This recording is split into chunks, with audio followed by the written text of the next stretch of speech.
Chavetz Chaim, jour numéro 67, Gimel, paragraphe 3. Velifamim, et parfois, Shaykh Isro Lashon Hara, Afilu al-Katan. L'interdiction de raconter de la médisance s'applique même sur un mineur, qu'on les appelle Gnuto Shel Yatom Katan.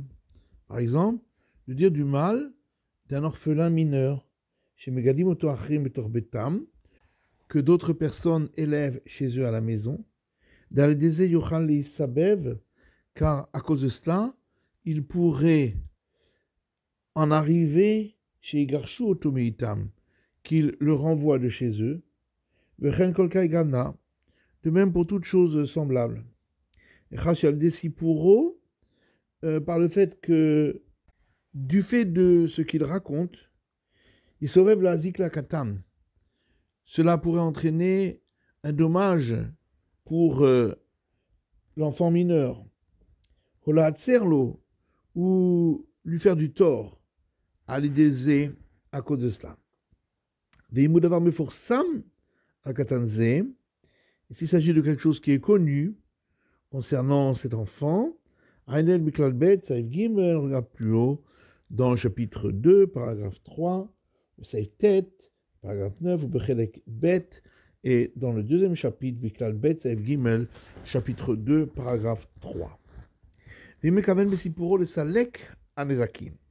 Si, par ces paroles, il veut enlever un dégât, chez Bain des Katan, qui pourrait être induit par cet enfant mineur, ou l'ardrichoto b'derech shara, et l'éduquer dans le bon chemin, moutar, c'est permis. Cependant, tzarir, il faut chez Ida Mitrila Beverour qu'il sache dès le départ, clairement, chez Asipur ou Emet, que ce qu'il raconte est juste, de ne pas se dépêcher de s'appuyer sur ce qu'il a entendu de la bouche d'autres personnes.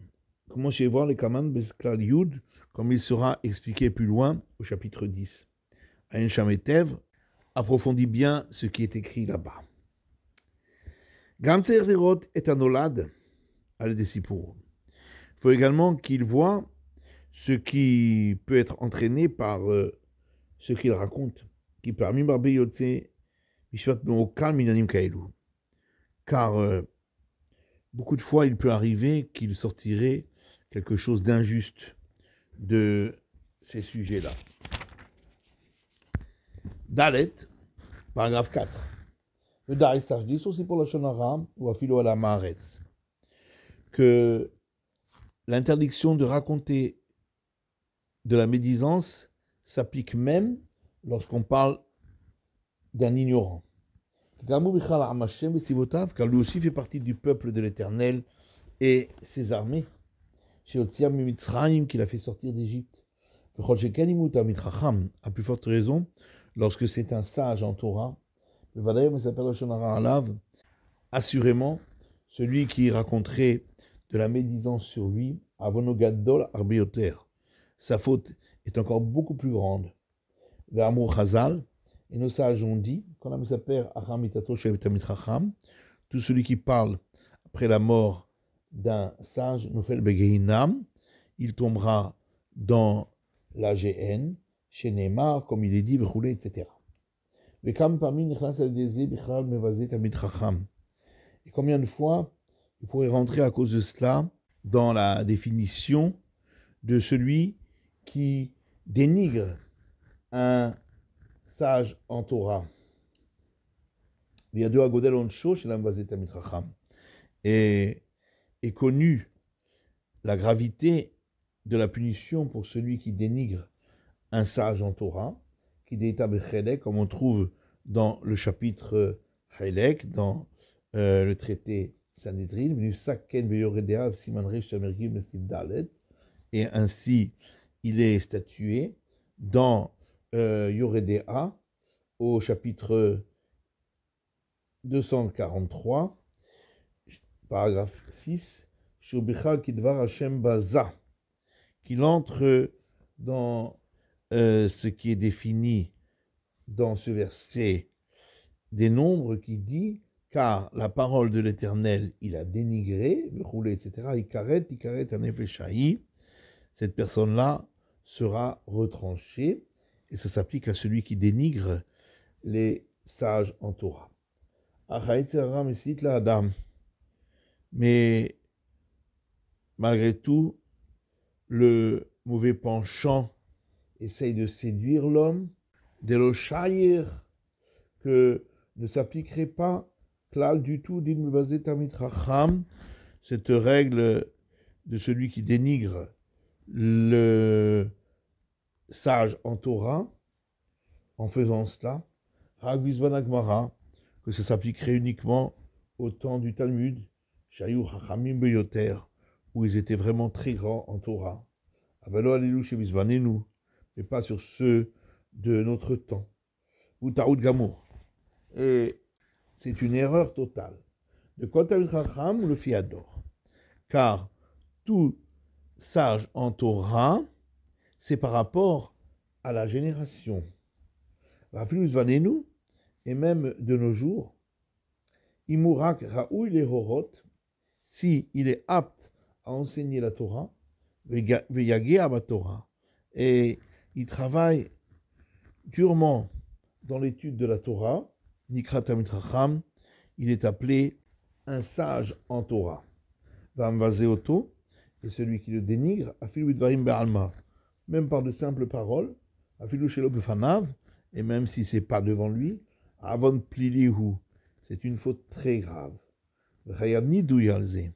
Et pour cela, il est passible de l'excommunication. Il est à Yoredea, comme on trouve dans Yoredea, dans le chapitre 243 au paragraphe 7, et au chapitre 334, Bachar, dans le Char, Siman Katan Samechet, au numéro 68. Et à plus forte raison, si ce sage en Torah donne des enseignements de Torah dans la ville, de Bevadai, qu'assurément, Isur Amevazehu, l'interdit de le dénigrer, ou Hamour Ambrioter, c'est encore beaucoup plus grave.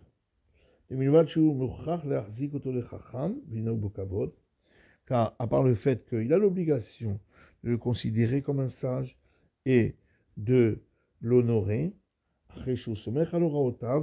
puisqu'il se fie sur ses enseignements,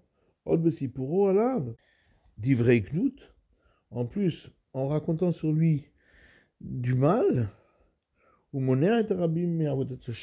il empêche le public de servir l'Éternel, car à cause de cela, Amor Yomru Sharaam, les autres gens vont dire, qu'allons-nous lui demander des réponses concernant les litiges que nous avons, puisque de toute façon, il ne pourra pas être un médiateur entre nous. Et à cause de tout cela, chacun va se faire justice lui-même. Et ça entraîne encore beaucoup d'autres fautes. Yarich Zicham, qu'il serait long de mentionner tous. Hashem Ishmerenu, que l'Éternel nous en protège.